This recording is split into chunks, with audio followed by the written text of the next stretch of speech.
Hey guys, welcome back to another video on this channel and thanks so much for tuning in again. Now in today's video I want to talk about my personal healthy hair tips.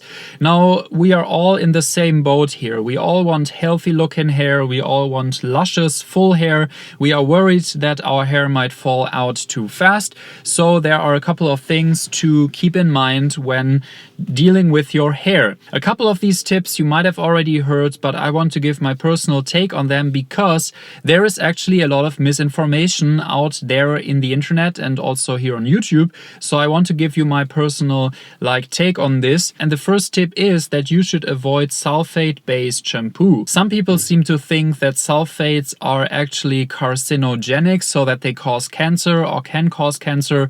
And the first thing to say is that there is no real proof that this is the case. However, I personally think that shampoo with sulfates dries out my hair too fast. So I have by nature pretty dry hair in and of itself. So for me it's a huge task to get my hair super moisturized and with a lot of shine and all that stuff, because it seems to be so brittle and so dry by its nature. So it's super important to me to stay away from any kind of sulfate based stuff, because sulfates are just too harsh of a cleansing ingredient. If you don't really know what sulfates are, they are actually the active ingredient in most shampoos. So people put sulfates in shampoos so they will remove excess grease and dirt from your scalp and your hair. But the problem is that sulfates are very, very good at doing this. So they also tend to dry out your hair and scalp. There is a lot of great alternatives out there that work without sulfates, and most brands have actually managed to do shampoo without sulfates, but still there are some of them out there, so please stay away from sulfate-based shampoo. The second tip also has to do with washing your hair, and it's about washing your hair in a schedule that works with your hair type.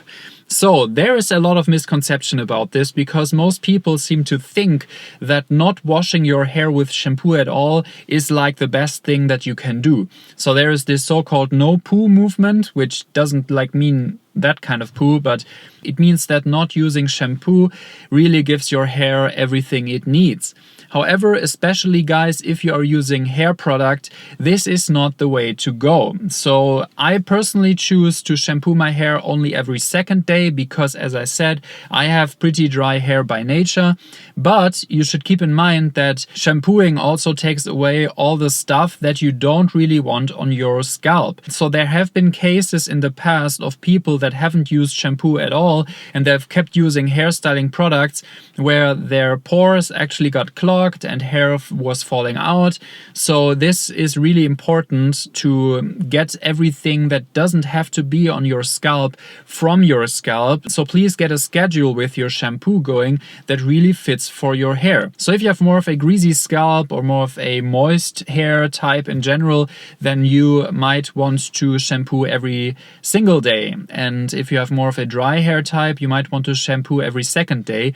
But I totally recommend that you try out what works best for you and not follow some guideline on the internet. The third advice I can give you has to do with heat. Now we all know this, that excess heat is damaging your hair and scalp, so you should not use excess heat on your hair. However, there's one thing to note, which is the type of damage that you inflict on your hair, which is not always the same, and also you don't damage your hair every time you use heat. It's just if the temperature is too high that your hair actually will get damaged. So science says that temperatures starting from 100 degrees Celsius, I will put the Fahrenheit temperature on screen right now, will actually damage your hair in terms of its structure. So you should definitely avoid temperatures above 100 degrees Celsius, because that's really going to damage your hair. However, temperatures below that also might damage your hair in terms of its moisture. So if you apply heat without heat protectant or without moisturizing your your skin and scalp first, you might draw too much moisture from your skin and therefore damage it also in the long term. However, it is wrong that you can't really apply any heat or that any heat will damage your hair like irreversibly. So please keep in mind that you should always, of course, apply heat protectant. And here another misconception is that waxes and oils will serve as a heat protectant. They don't. Only some silicones and polymers serve as heat protectant. So don't believe all the folks in the internet that say that oils work like heat protectant, because they don't, and waxes also don't. So please make sure to buy a real, genuine heat protectant product and make sure not to use heat that will burn your skin or anything, and then you will be totally safe. And now the final tip I can give you is to sometimes not use any hair products at all, to give your hair conditioning and hair masks and all that stuff on a regular basis, and really take care of your hair, guys. To drink enough, to eat healthy, to work out, and really give your body everything it needs to produce healthy looking hair. So these are my tips on healthy hair. I hope that you enjoyed this video. Please leave me a thumbs up if you did, and subscribe to this channel if you are new, and leave your favorite hair advice in the comment section down below. I'm super excited to read everything about this. So thanks for watching this video. I will see you guys in the next one. Take care and bye bye.